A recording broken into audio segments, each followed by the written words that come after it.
Welcome back, and it's time now for our community update this morning. And this morning we're joined in studio by Green Bay Police Chief Chris Davis. Thanks for joining us this morning. Thanks for having me.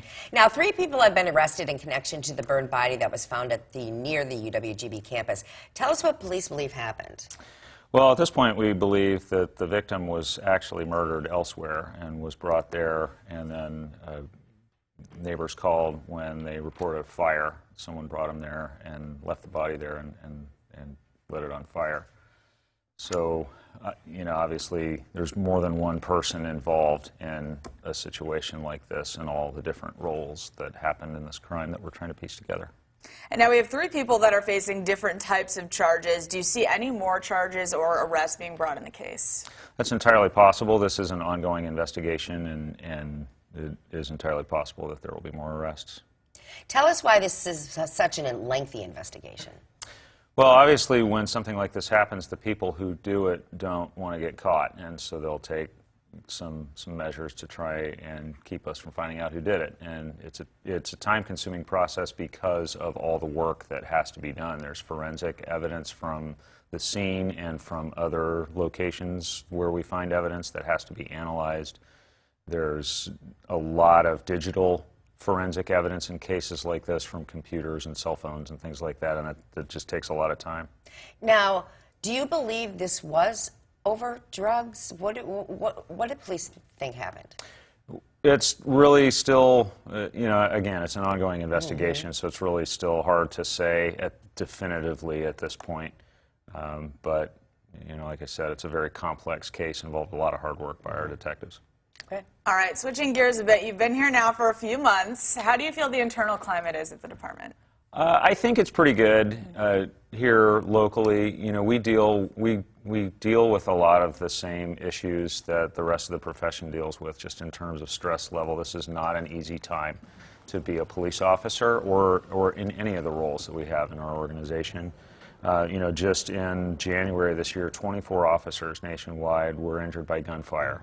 And so when that's going on in our profession, it's going to have an impact on us internally here. So what are some of the ways the department is working to improve morale, internal legitimacy, and accountability?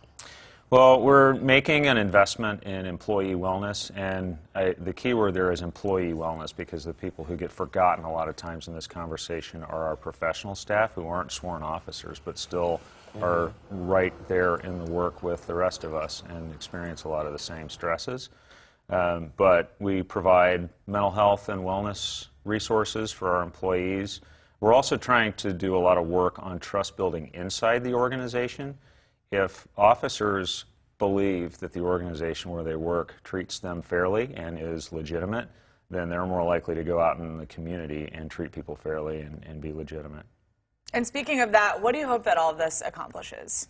Well, we're a very young organization, and so what I hope this does is it sets us up for success in the future. You know, ultimately, the people who benefit when the Green Bay Police Department is a good place to come to work, where people are engaged, where they're able to innovate, where they're able to really get a lot out of the work. The people who benefit from that are the community, because you'll get better public safety service that way, so everybody wins. Because right now, retaining and attracting officers is pretty tough in today's climate.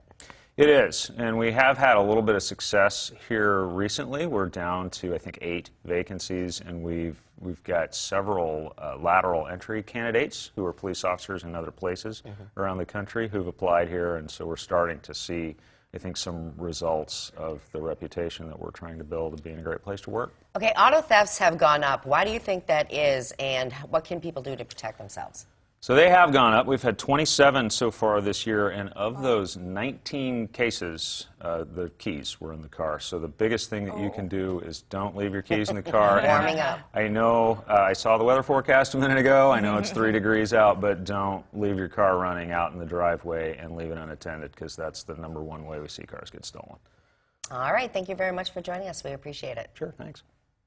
Oh, it's another cold morning, though. Chief, come on. Sunshine galore today. 3 at 8, 11 for Green Bay at noon, and 14 is your high. Not going to see any snow here today. That's by the lakeshore, but there's a widespread snow chance tomorrow for Green Bay, which we'll talk about when we return.